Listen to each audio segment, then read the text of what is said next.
Hello everyone, आप सभी का स्वागत है। और आज हम फिजिक्स के 11th क्लास के डायमेंशंस वाले लेक्चर को आगे बढ़ाएंगे। तो गेट रेडी। और आज बोर्ड से ध्यान आपका हटना नहीं चाहिए, क्योंकि बड़ा इंपॉर्टेंट जो है न्यूमेरिकल में करवाने वाला हूँ। हमने याद करो पिछले लेक्चर में क्या पढ़ा था। डायमेंशंस का पहला यूज़ वो क्या था, to check accuracy of the formula. और उसके अंदर क्या देखा था हमने कि दो चीजें, एक था प्रिंसिपल ऑफ होमोजेनिटी, है ना, जिससे हमने फॉर्मूले की एक्यूरेसी चेक की थी। और दूसरा क्या था, दूसरा पढ़ा था हमने कि वही क्वांटिटी ऐड हो सकती हैं जिनका डायमेंशनल फॉर्मूला सेम होता है। यानी कि लेंथ में क्या जुड़ सकता है, लेंथ, टाइम में क्या जुड़ सकता है, टाइम, एलटी में क्या जुड़ सकता है, एलटी, एलटी में एमटी नहीं जुड़ सकता। ये सारी ठीक है, ठीक है। तो इसी का इस्तेमाल करेंगे, जो सेकंड पार्ट था, क्योंकि प्रिंसिपल ऑफ होमोजेनिटी तो हमने अप्लाई कर लिया था। अब एक क्वेश्चन आता है कि वही क्वांटिटी ऐड हो सकती हैं, सब्ट्रैक्ट हो सकती हैं जिनका डायमेंशन फॉर्मूला सेम होता है। तो पहला क्वेश्चन लेते हैं हम। जैसे मान लो हमारे पास एक क्वेश्चन आ गया, f = a + bx + cx square, और कहते हैं find dimensions of a, b and c। तो बड़ा ध्यान से देखो, f = a + bx + cx square दे दिया। मैंने क्या कहा था, वही क्वांटिटी ऐड हो सकती हैं जो डायमेंशनली इक्वल होती हैं, यानी जिनका डायमेंशन फॉर्मूला सेम होता है। तो यहां देखो a में क्या जुड़ रहा है, bx, और bx में क्या जुड़ रहा है, cx स्क्वायर। यानी ये तीनों चीजें ऐड हो रही हैं, ऐड हो रही है, तो इसका मतलब क्या है, ये तीनों ही बराबर है। यानी a किसके इक्वल है, bx के, और bx किसके इक्वल हो जाएगा, cx स्क्वायर। यानी कि तीनों आपस में ये इक्वल हैं, और ये जुड़कर किसके बराबर आ रही हैं, f के। तो ये सारी किसके इक्वल हो जाएंगी, f के। ध्यान रखो ये चीज डायमेंशनली है, वैल्यू वाइज नहीं कह रहा मैं, डायमेंशन फॉर्मूले के अकॉर्डिंग है। तो इनका डायमेंशन फॉर्मूला बिल्कुल बराबर आएगा। अब यहाँ वो ये भी देगा कि जैसे डायमेंशंस ए बी सी की फाइंड आउट करनी है, और x क्या है, x है डिस्टेंस। देखो बेटा कुछ चीज़ें आपको ध्यान करनी पड़ेंगी डायमेंशंस में भी। जनरली x जब भी आता है, और कहीं हो सकता है कुछ और वैल्यू आए, मगर जनरली x कभी भी आए तो x होता है डिस्टेंस, ठीक है, t होता है टाइम, a b c इस तरह से लिखे होंगे, इनकी वैल्यूज होती है, कॉन्स्टेंट होते हैं, या कोई क्वांटिटी हो सकती है जो गिवन होगी। मगर कुछ सिंबल है स्टैंडर्ड के, जैसे x हमेशा डिस्टेंस के लिए होता है, t हमेशा टाइम के लिए होता है, और भी आगे सिंबल आएंगे, उसमें हम धीरे धीरे इसको कवर करेंगे। तो इसको सॉल्व करते हैं। ये इक्वेशन आ गई, इसमें a किसके इक्वल हो गया, f, bx किसके इक्वल हो गया, ये भी f, और cx स्क्वायर किसके इक्वल हो गया, ये भी f। तीन इक्वेशन बन गई। तो a का डायमेंशन फॉर्मूला किसके बराबर, फोर्स के बराबर। फोर्स का क्या होता था, mlt-2। होपफुली आपने डायमेंशन फॉर्मूले लर्न कर लिए होंगे, क्योंकि डायमेंशन फॉर्मूले अगर आपने याद नहीं किए हैं तो मैं फिर कह रहा हूँ ये एक भी न्यूमेरिकल आपसे नहीं होगा, चाहे पैटर्न आपको आता हो। तो सबसे पहला काम है डायमेंशन फॉर्मूले याद करना। शुरू के 30 डायमेंशन फॉर्मूले जरूर याद कर लो, या जो मैंने लिखवाए थे कम से कम वो डायमेंशन फॉर्मूले आपने जरूर लर्न करने हैं, ठीक है। तो a क्या आ गया, mlt-2। b किसके इक्वल हो जाएगा, f/x। फोर्स का डायमेंशन फॉर्मूला क्या होगा, mlt-2। x मैंने बताया डिस्टेंस है, डिस्टेंस को क्या लेते हैं, l, l से l कट गया, तो b कितना आया, mt-2, ठीक है। या कि cx स्क्वायर = f, तो c कितना आएगा, f/x स्क्वायर। f का डायमेंशन फॉर्मूला mlt-2, और x स्क्वायर का, क्योंकि x l था, डिस्टेंस है ना, डिस्टेंस का डायमेंशन फॉर्मूला l स्क्वायर है, तो स्क्वायर कर दिया, एक l से l कट जाएगा, और l को ऊपर ले जाओ, ये बन गया ml-1 t-2। तो ये a b c के डायमेंशन फॉर्मूले आ गए। अब इसमें और किस तरीके से क्वेश्चन पूछ सकता है, तो उसमें से ये पूछ सकता है कि भाई a × b इसका डायमेंशन फॉर्मूला बताओ, a × c इसका डायमेंशन फॉर्मूला बताओ, या a × b × c इसका डायमेंशन फॉर्मूला बताओ, या a/b, यानी किसी भी तरीके से पूछ सकते हैं। तो मान लो a × b कहते तो इन दोनों को मल्टीप्लाई कर दो, तीनों को या तीनों को मल्टीप्लाई कर दो, डिवाइड किया तो डिवाइड कर दो, सॉल्व कर दो, आंसर आ जाएगा, ठीक है। तो इस तरह से आप इसको आप सोल्व कर सकते हो। ये पहली टाइप है जिसमें हमने देखा कि जो क्वांटिटी ऐड हो रही है वो इक्वल है, उसको उसके अकॉर्डिंग रख के ए बी सी की वैल्यू रख दी। एक चीज़ और पूछ सकता है कि इसमें ए बी सी क्या रिप्रेजेंट कर रहे हैं। जैसे ए का डायमेंशन फॉर्मूला MLT-2 हो गया, तो इसका मतलब ए किसको रिप्रेजेंट कर रहा है, फोर्स को। यहाँ डायमेंशन फॉर्मूला आ गया B = MT-2। ये डायमेंशन फॉर्मूला होता है बच्चों सरफेस टेंशन, किसका, सरफेस टेंशन का डायमेंशन फॉर्मूला होता है ये। और यहाँ आ गया C ML-1 T-2, ये किसका होता है, तो ये प्रेशर का होता है और फोर्स का होता है। ये डायमेंशन फॉर्मूले हैं, ठीक है, surface tension, pressure, force. Okay, तो इसको आप पॉज करके इसको नोट कर सकते हो और हम फिर इसके बाद अगले क्वेश्चन की तरफ बढ़ते हैं। और अगला क्वेश्चन आपने खुद करना है, मैं भी पहले स्टेटमेंट लिखूंगा, उसके बाद आप वीडियो को पॉज करके उसको सोल्व करना, फिर मेरी वीडियो को आगे देखना, ठीक है। आगे बढ़ते हैं। तो जो अगला क्वेश्चन है, अगला क्वेश्चन भी इसी तरह का है। और वो क्वेश्चन क्या है, जैसे इसमें दिया था तो एक इक्वेशन दे दी, इसी तरह से बस छोटा सा क्वेश्चन है कि मान लो आपको दे दिया भाई energy is equals to A + B/C + T, इस तरह से दे दिया, ठीक है, A + B/C + T। इसका डायमेंशन फॉर्मूला बताओ भाई क्या होगा। या यहाँ भी मैंने मान लो AX कर दिया, एक चीज़ और बढ़ा दी, तो अगेन वही AX किसके इक्वल आएगा, B/C + T, और ये किसके इक्वल आएगा, एनर्जी के। तो यहाँ से डायमेंशन AX किसके इक्वल आ जाएगा, E के, ठीक है, और B/C + T किसके इक्वल आ जाएगा, E के। अब यहाँ से जब मैं A को सोल्व करूँगा तो क्या आएगा, E/X, E का dimension formula ML2T-2, because E is energy hair.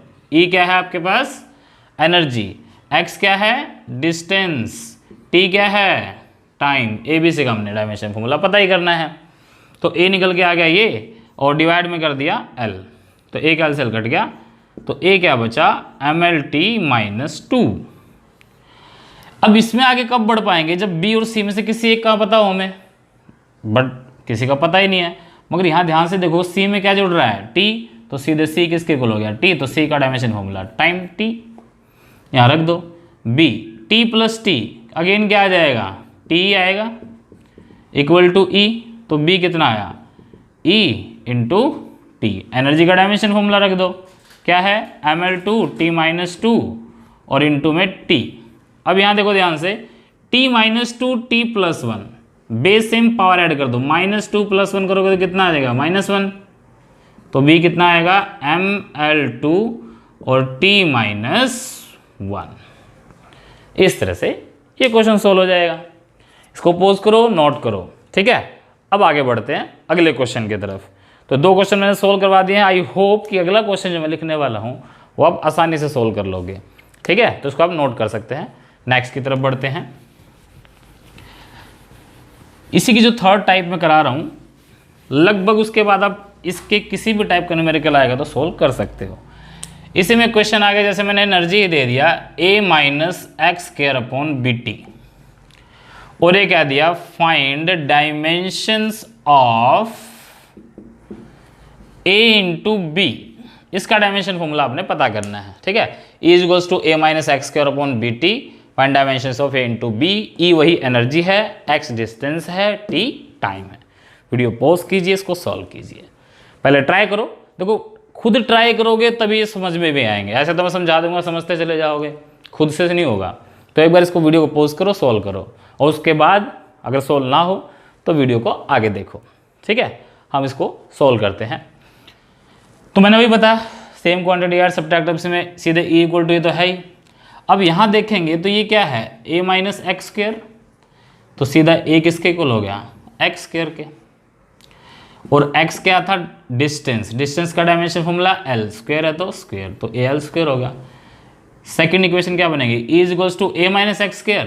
अब A का डायमेंशन फॉर्मूला L² और x भी क्या है, डिस्टेंस ही है, तो यहाँ क्या आ जाएगा, A का डायमेंशन फॉर्मूला आ गया हमारे पास L², ठीक है, और x² का भी क्या आ गया, L²। नीचे B टाइम का क्या हो जाएगा, T, B को इधर ले जाओ, L² - L² कितना बच गया, एल स्क्वायर, टी को ऊपर ले जाओ, टी माइनस वन, एनर्जी यहाँ आ जाएगी, बी यहाँ जाएगा तो ये एनर्जी यहाँ आ गई। इसको सोल्व कर लो, L2T माइनस वन, और नीचे एनर्जी का फॉर्मूला होता है ML2T माइनस टू, तो L2 से L2 कैंसिल हो जाएगा। अभी कितना बचेगा, M T minus one, T minus two, minus two जब ऊपर जाएगा तो प्लस का हो जाएगा, माइनस वन प्लस टू कितना हुआ, प्लस का वन, तो ओनली M ऊपर ले गए तो माइनस वन और T को ऊपर ले गए तो प्लस का, तो A इंटू बी कितना होगा, A है L2 और B है M माइनस वन T, तो कितना हो गया टोटल ये M minus one L2 T, this is the answer.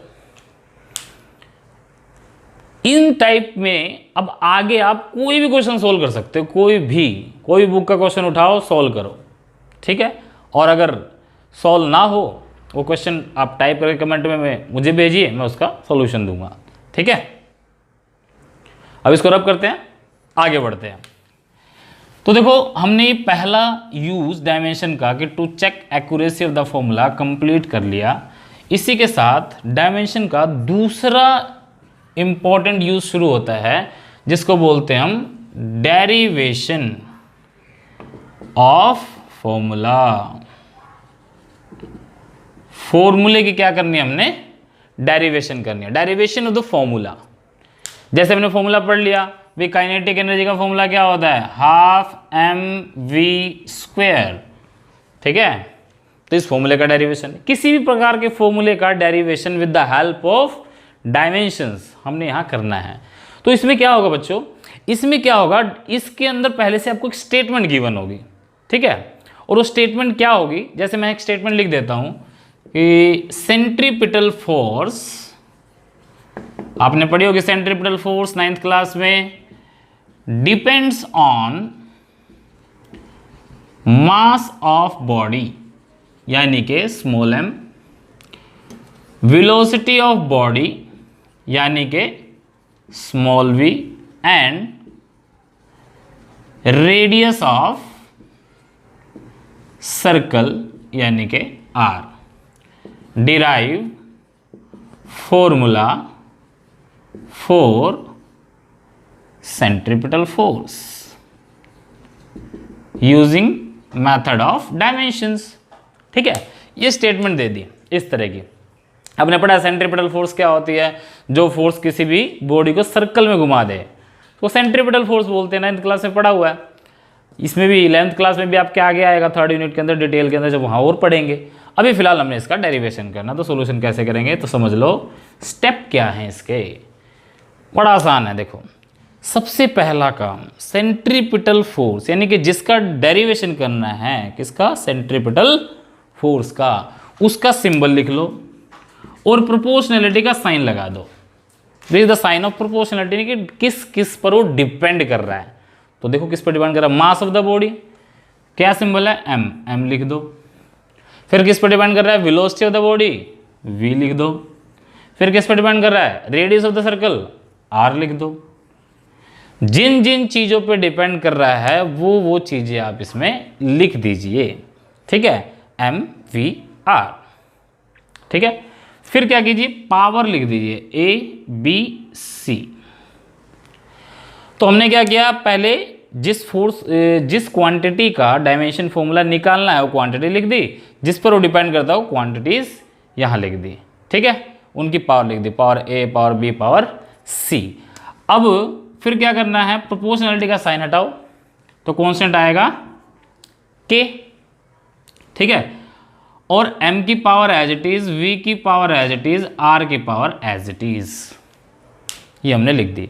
अब इसके लिए भी मैंने वही, अगर आपको डायमेंशन फॉर्मूले याद हैं तो ये हो जाएगा, डायमेंशन फॉर्मूले अगर आपको याद नहीं है तो ये नहीं होगा, ठीक है। तो इसमें आगे बढ़ते हैं। एक स्टेप ये था, ठीक है। उसके बाद जैसे ही प्रोपोर्शनैलिटी का साइन हटता है, यहाँ कांस्टेंट क्या आ जाता है, K, और इसको रख देंगे इक्वेशन नंबर 1। अगला स्टेप क्या है, अगला स्टेप है दोनों तरफ आप डायमेंशंस लिख दीजिए। फोर्स का डायमेंशन फॉर्मूला क्या होता है, MLT माइनस 2 K, ये ऐसा कांस्टेंट आता है यहाँ पे जिसका डायमेंशन फॉर्मूला नहीं होता, तो जिसका डायमेंशन फॉर्मूला नहीं है उसे हम छोड़ देंगे, इसको छोड़ देंगे। m हो गया मास, मास का डायमेंशन फॉर्मूला m, पावर कितनी है भाई a, वेलोसिटी, वेलोसिटी का डायमेंशन फॉर्मूला LT-1, पावर कितनी है b, r है रेडियस, रेडियस को किसमें मापते हैं मीटर में, और जिस इसको मीटर में मापते हैं वो लेंथ होती है, तो उसका डायमेंशन फॉर्मूला क्या हो जाएगा l पावर c। तो ये लिख दिया हमने MLT-2 m की पावर a, m की पावर a ओपन कर लो अब इसको, l की पावर b और t की पावर -1 इंटू b तो -b, और यहाँ l की पावर c। यहाँ तक मेरे ख्याल में क्लियर होगा आपको। आगे बढ़ते हैं MLT-2 m की पावर a। अब जिनकी बेस सेम है तो पावर ऐड हो जाएंगे, तो b इंटू सी ए, एल की पावर b इंटू एल की पावर c क्या हो जाएगा b प्लस सी, और t की पावर -b। अब क्या कर दो, अप्लाई कर दो क्या, प्रिंसिपल ऑफ होमोजेनिटी, जो पीछे पढ़ा था हमने, होमोजेनिटी का प्रिंसिपल आप अप्लाई करो तो आपको क्या मिलेगा, m की पावर 1 है यहाँ, m की पावर यहाँ कितनी है a, तो इसका मतलब a इक्वल टू 1। होमोजेनिटी में पढ़ा था ना कि लेफ्ट साइड राइट साइड अगर बराबर है तो डायमेंशंस इक्वल होती हैं, तो यहाँ m की पावर a है, यहाँ m की पावर 1 है, तो a इक्वल टू 1 हो गया। l की पावर कितनी है b प्लस सी, यहाँ कितनी है 1, कुछ नहीं लिखा तो 1, अगर 0 होती तो 0 लिखी मिलती। t की पावर कितनी है -b, यहाँ कितना है -2, माइनस से माइनस कैंसिल, तो b कितना आ गया 2, 2 यहाँ रख दो, 2 plus c equals to 1, c कितना आ जाएगा 1 - 2 यानी कि -1। ये तीनों वैल्यू उठा के आप यहाँ रख दो तो आपको क्या मिलेगा, f equals to k m की पावर a कितना है 1, v की पावर b कितना है 2, r की पावर c कितना आया -1। ठीक है, इसमें पुट कर दी वैल्यू, तो ये कितना आ गया k m v की पावर 2, माइनस वाले को नीचे ले आओ। तो देखो याद करो, सेंट्रीपिटल फोर्स का फॉर्मूला आप यही होता था, F equals to K mv² upon R। ठीक है, तो ये थर्ड यूज है, हर क्वेश्चन में इसके यही होगा कि स्टेटमेंट गिवन होगी, डिराइव करना होगा। डिराइव करने का एक ही फॉर्मूला है, जिस फॉर्मूले को डिराइव करना है उसका सिंबल लिखो, प्रोपोर्शनलिटी का साइन लगाओ, जिस पर डिपेंड करता है वो क्वांटिटी लिख दो, पावर ABC। इनको आगे पीछे लिख दोगे तो भी कोई फर्क नहीं पड़ता, यानी कि v पहले लिख दूं, m बाद में लिख दूं, r पहले लिख दूं, v बाद में लिख दूं, कोई फर्क नहीं पड़ता। बट पावर को आपने ऐसे लिखना है a b c, इनको इंटरचेंज नहीं करना कि पहले b लिख दिया फिर c लिख दिया फिर a लिख दिया, a b c लिखना है। खैर पावर भी इंटरचेंज करने से फर्क नहीं पड़ना, बट एक सिमेट्री बनी रहती है, इसलिए a b c ही लिखना है। उसके बाद इसको फॉलो कीजिए और आप इसको सॉल्व कर पाएंगे। तो इसको पॉज कर लीजिए, नोट कर लीजिए, क्योंकि अगला न्यूमेरिकल आप करने वाले हैं। तो बच्चों नेक्स्ट क्वेश्चन है अपना ये, if force velocity and time are new fundamental units then derive new formula for energy. ठीक है, ये क्वेश्चन है, आप इसको पॉज करके और पहले इसको ट्राई कीजिए, उसके बाद इस वीडियो को देखना। ठीक है, हम इसको सॉल्व करते हैं। तो वही है new formula for energy. Energy क्या होती है E, और नई क्या क्या चीज़ है, फोर्स वेलोसिटी एंड टाइम, यानी कि F V और T, पावर वही A B C, और प्रोपोर्शनलिटी का साइन हटेंगे तो कांस्टेंट आएगा K F की पावर A V की पावर B T की पावर C। एनर्जी का डायमेंशन फॉर्मूला होता है mL2T-2 K, कांस्टेंट है, इसका कोई डायमेंशन फॉर्मूला होगा नहीं, बचा फोर्स। फोर्स के डायमेंशनल फॉर्मूला कितना होता है mLT-2, वेलोसिटी का LT-1, टाइम का कितना T, पावर कितनी C, तो कितना हो जाएगा ये mL2T-2, यहाँ से सोल्व करो। अच्छा ये पावर भी लिख दो A और B, m की पावर A, L की पावर A, T की power -2A, 2 into A 2A, L की पावर B, T की पावर -1 इंटू B। कई बार बच्चे इसको 1B लिख देते हैं, 1B लिखने की जरूरत ही नहीं है, B इंटू 1B, और यहाँ T की पावर C। ठीक है, अब जो जो डायमेंशनली यानी कि जिनका बेस सेम है उसको ऐड कर लो। m की पावर a है और कहीं m है नहीं, तो m की पावर a, l की पावर a, यहाँ क्या है b, तो a प्लस b और कहीं है नहीं, टी की पावर -2a और फिर टी, तीन चीज़ें हैं, -2a -b प्लस c।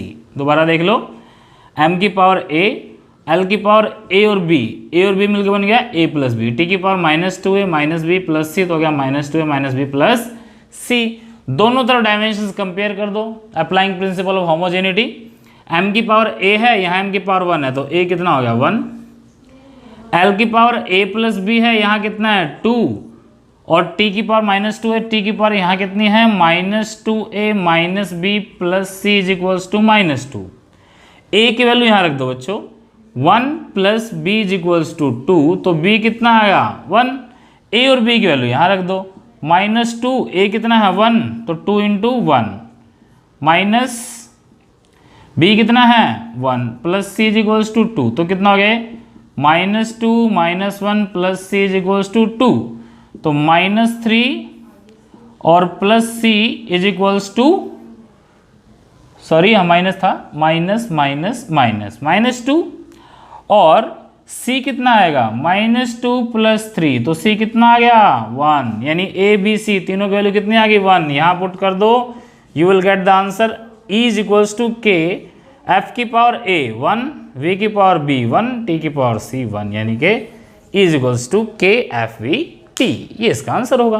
बड़ा सिंपल है। इसी टाइप के बहुत सारे डायमेंशंस के क्वेश्चंस हैं जो आपके कंपटीशन में भी आते हैं, बेसिकली इस तरह के ज़्यादा पूछे जाते हैं, और ये भी जो मैंने क्वेश्चन कराया है ये नीट के एग्जाम में आया हुआ ही एक क्वेश्चन है, ठीक है। इसको आप नोट कर लीजिए पॉज करके वीडियो, और इस तरह के न्यूमेरिकल्स और करते रहिए, ठीक है। और होपफुली आज मैंने 2 एप्लीकेशन कराई डायमेंशंस की, दोनों आपको अच्छे से समझ में आ गई होगी, और डायमेंशंस के न्यूमेरिकल और अच्छे से हों उसके लिए आप डायमेंशन फॉर्मूले को जरूर लर्न कीजिए। पहले लर्न करोगे तभी ये सॉल्व हो पाएंगे। अगर डायमेंशन आपको याद नहीं है, मेथड आता है, तो भी न्यूमेरिकल नहीं हो पाएगा। तो न्यूमेरिकल करने के लिए डायमेंशन फॉर्मूले को आप जरूर याद कर लीजिए, ठीक है। तो होपफुली ये वीडियो आपको अच्छी लगी होगी, और आपको अगर ये वीडियो अच्छी लगी और आप नए हैं, नए व्यूवर हैं, तो हमारे चैनल को सब्सक्राइब करना ना भूलें, फ्रीक्वेंसी ट्यूटोरियल को, और अगर आप पुराने हैं तो बेल आइकन को जरूर प्रेस कर दीजिए ताकि नई से नई वीडियो आप तक हम पहुंचा सकें। तब तक के लिए ये न्यूमेरिकल करते रहिए। Thank you.